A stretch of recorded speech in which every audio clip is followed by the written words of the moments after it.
I'm Susan Vance. I'm the crime prevention specialist at the Fort Collins Police Department.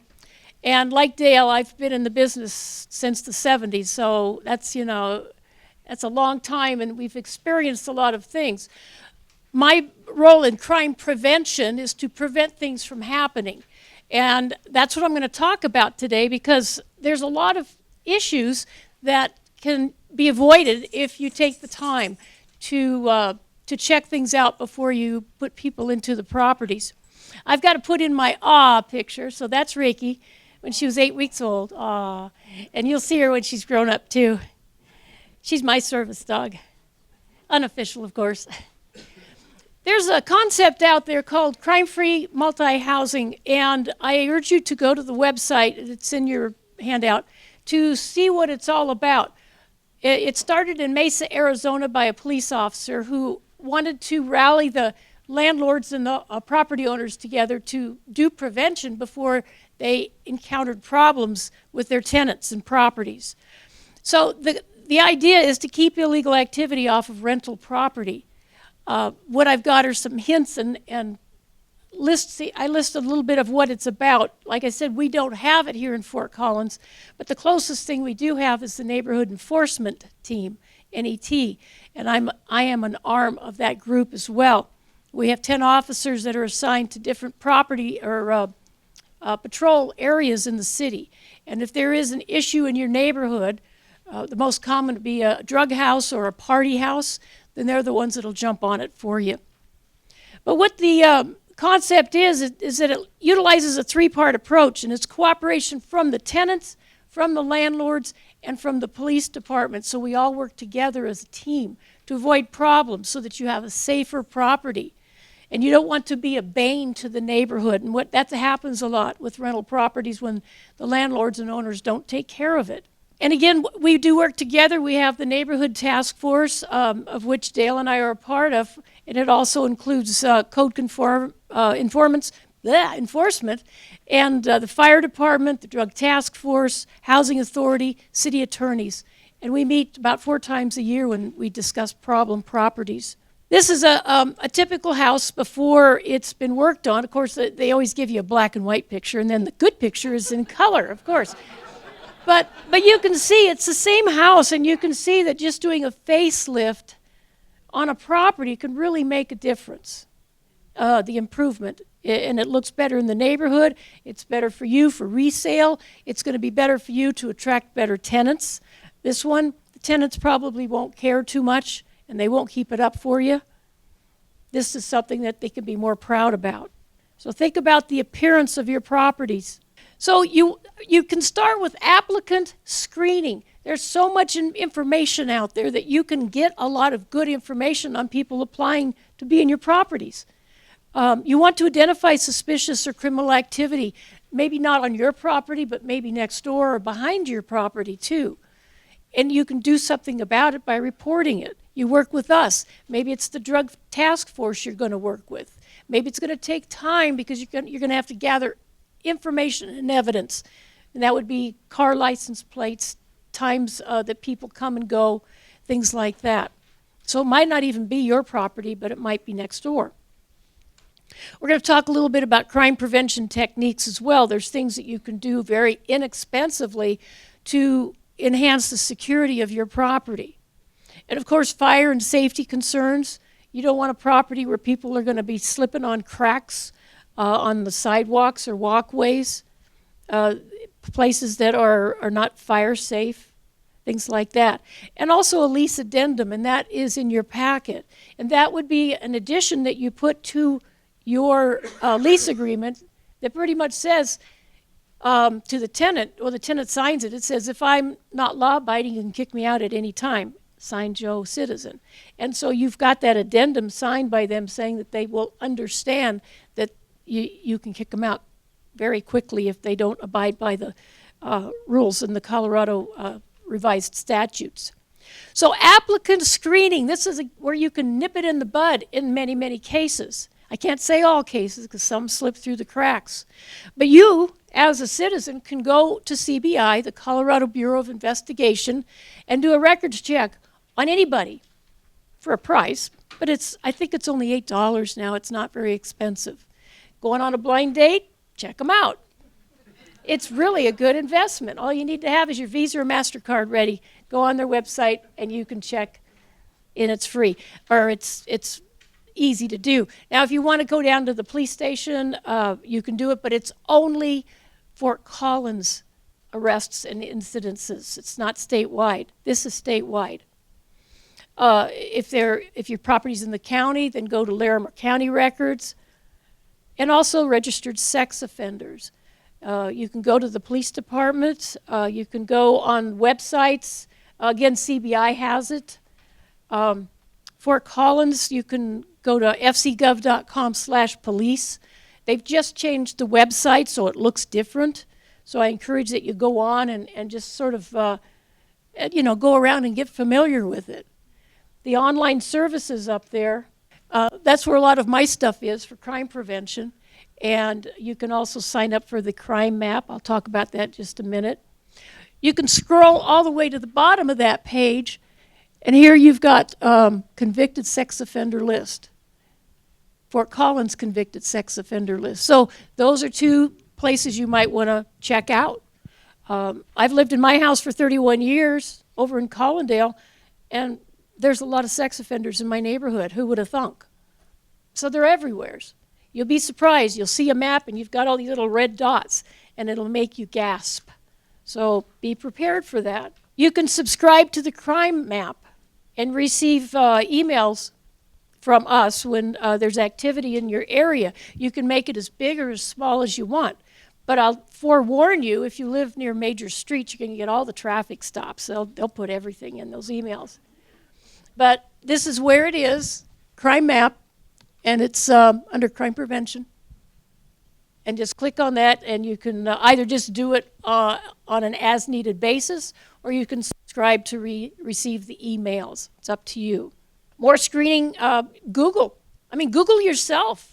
Holy cow. I Googled myself the other day, and I said that 10 years ago, and it's still, on Google. It's like, okay. It's very interesting. You find a lot of things out about people. Again, the sex offender, there's several sex offender websites. Know that the ones that I showed you previously are all free. You don't have to pay anybody for that. Identifying suspicious activity, it's nice to have a neighborhood watch program. That really helps. It's not like you go out on patrols and do things and arrest people like that. It's eyes and ears of the police department. You help us know what is going on, but you have to tell us. We just don't know automatically. People have to call us and work with us and tell us. The neighborhood night out, hopefully your neighborhood celebrates that on the first Tuesday of every August. The city sponsors that, or you can just do it anytime you want, really. Set up a way of communicating with your tenants, if it's email, other ways. And again, the communication is an important way of keeping things crime-free. I've talked to people after my presentations, and they'll come up and tell me, well, last summer this was going on. And I say, did you call anybody? No. Well, it's still going on. And the reason is because we don't know.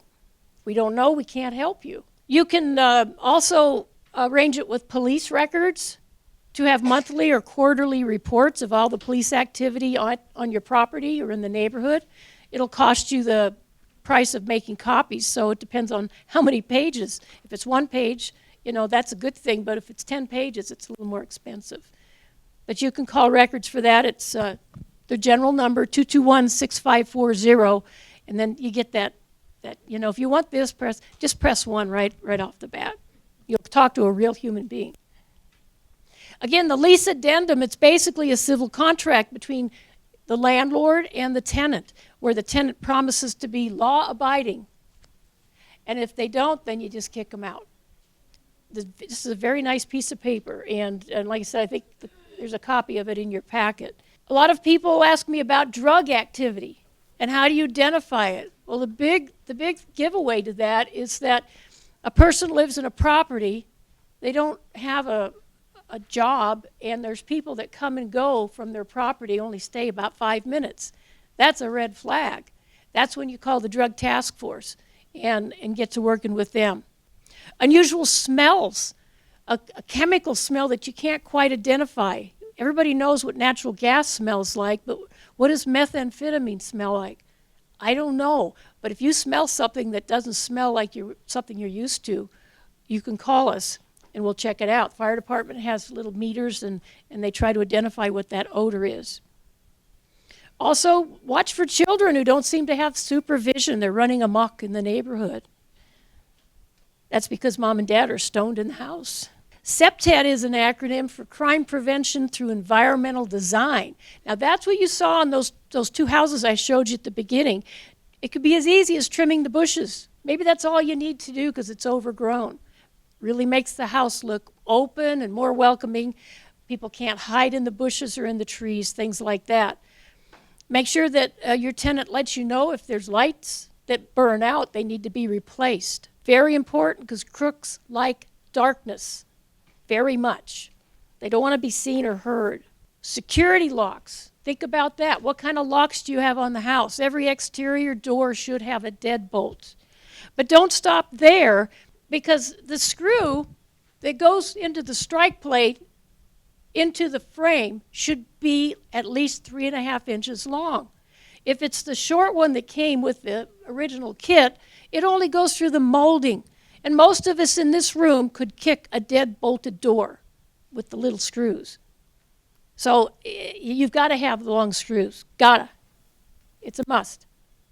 Your lighting, some people like the motion sensors. I don't like them in the city because, like my neighbor, this one here, when I drive down the middle of the street, every night the light comes on and goes off. Well, it doesn't warn you of anything, and it's on and off all day and all night, rather. So I like the ones that come on in the evening and go off in the morning. And they don't have to be all that expensive. There's some that you can actually just screw in, take the light bulb out, screw it in, put it back, and then flip the switch and forget it. That's how I have my front porch. So if I was working late tonight until 9 o'clock, I'm going to go home and my porch light's going to be on. Nobody's home, but my porch light's on. And it'll go off in the morning. Except when it's cloudy, sometimes it comes on. Trimming of bushes, trees.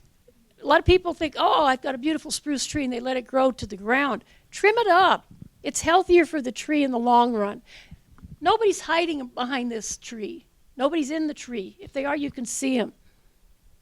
Think about the bushes around the house. Keep them below the window. Don't let them overgrow. Some people say, well, I like the privacy. Well, so does the window peeper, because they're peeping in your window, and nobody sees them because the bushes are hiding them. So think about that. The only things that I've gotten hiding in these are foxes. The foxes like to sit in them at night for some reason, and they make the most god-awful noise. I just think they bark or something like that. They scream like somebody's hurting them, like it's a human being. So if you hear those noises, it's either a peacock or a fox. Again, back to the deadbolts, and make sure that the deadbolt throw goes over an inch into the door. Check those screws. It only takes you 5 minutes to change them out, but with a power drill, of course. Teach your tenant safety things. I mean, it's not just up to you. They need to know, too. They need to understand crime prevention. Do they leave their doors unlocked when they're not home, or even when they are home? Think about it when you're home. Have you ever had anybody walk in on you? We're going to end up back in Avery Park. I don't know why all these calls come to mind from Avery Park, but there's a lot of rentals there and a lot of parties there at night. And I can't tell you how many calls I responded to as an officer where somebody's sitting at home, relaxing, having a beer, watching the TV, and all of a sudden look up, and here's some drunk kid standing in their living room, wanting to know where the beer is for the party. And the thing is that it never would have happened to this poor person that's watching TV had they locked their door. This person that wandered in was looking for the next party, and they just go from house to house to house until they find an open door. So the problem is, prevention, if you prevent it, you lock the door, they go to the neighbor's house. They have to deal with it, but you don't. So think about locking your doors even when you are home. And I know it's hard when you've got little ones, but you need to teach them early on about safety. So start right away so they're not in and out all the time. Prevention is being proactive, so you don't have to deal with the drunk in the living room. So you don't have to deal with the peeping Tom in the bushes. You do things to prevent that from happening in the first place. You can put up crime-free or neighborhood watch signs if you want. Again, if your neighborhood subscribes to that. If you have an apartment complex, that's a perfect area for a neighborhood watch, just that complex alone. Newsletters for updates are good. Email is very inexpensive. You don't have to put a stamp on it. How good is that? So think about the communication with your tenants as well. How about nextdoor.com? How many people know about this? Good. Oh, that's great. And see, I belonged on it for in town and also for my alternate life up in the mountains in Crystal Lakes.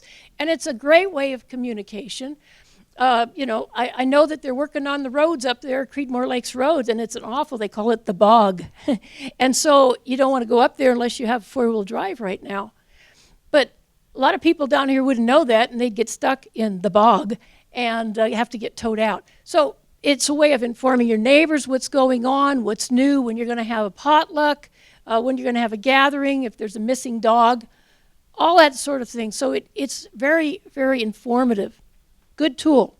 If you put a sign out, keep it high. Now, I know these are election signs. Well, anyway, what it shows, it's the guy was having his election signs stolen, so he put a camera up, and it's these two boys in the car, and they go, pull it up, stick it in the car, and take off. I mean, it only takes 10 seconds. So if you're going to put a neighborhood watch sign up, don't have it low, have it up high. Again, make the crook work hard if he's going to get it, but chances are they won't because they're lazy. They really are. They like the easy stuff. Again, when you participate in crime-free concepts, you're going to improve your property values. How good is that? I mean, that's a good thing. You also improve the personal safety for your residents. And actually, you have a more stable tenant base, so they're not coming and going. I mean, how nice is it to have a tenant that's lived there for 10 years? You don't have to advertise, you don't have to screen people, you know each other. That's a wonderful thing, rather than every 6 months you're getting new tenants in and out, in and out. That's no fun at all. So think about that. Maybe you'll have a waiting list. That's even better. And if you have tenants in your properties, your maintenance and repair costs will probably be lower because they're going to take care of it. They take some ownership too, that this is my house too, even though I'm the renter. I like it and I'm going to take care of it. So think about those good pluses as far as what we're talking about. Criminal activity and nuisance activity, like what Dale was talking about, really bring the property values down. The neighbors are not happy with you. They're going to be calling you that this is going on, that's going on. You're going to hear complaints over and over again. And like that one fine on the ticket, whoa, that was pretty lofty. And again, if you get a complaint like that, you need to jump on it right away. Otherwise, you're going to be broke. Fear and frustration happens a lot too. When you're dealing with a tenant that you feel is dangerous or threatening, something that you might have been able to identify long before you let them be a tenant. So look for those indicators when you're doing the application. And on your application, you should have a place where they agree to let you do a criminal background check. If they refuse to sign it, then you don't want them as tenants. They're hiding something. Active landlords plus safer property plus involved residents equals less crime. I guarantee it. In all my years of being out there, I've seen it. It works great, and it's so much easier that we don't have to come and intervene and play referee and do the mediation for you. So you don't want to have angry tenants or angry landlords. You want to have kumbaya moments and everybody be happy. All right, there's Ricky. She's all grown up, carries a big stick. That's up in our alternate life up in Crystal Lakes. And she's 7 years old now. She's got a gray goatee, so she's aging well, but she doesn't know she's 7 years old yet. Thank you very much. Are there any questions, comments, war stories? I know everybody wants to get the heck out of here. It's late. And I really talked fast for you, but read the handouts, go to the websites, and get your questions answered there. If not, you can contact me at the police department, and I'm the crime prevention specialist, and you can get my number off the website. Thank you very much.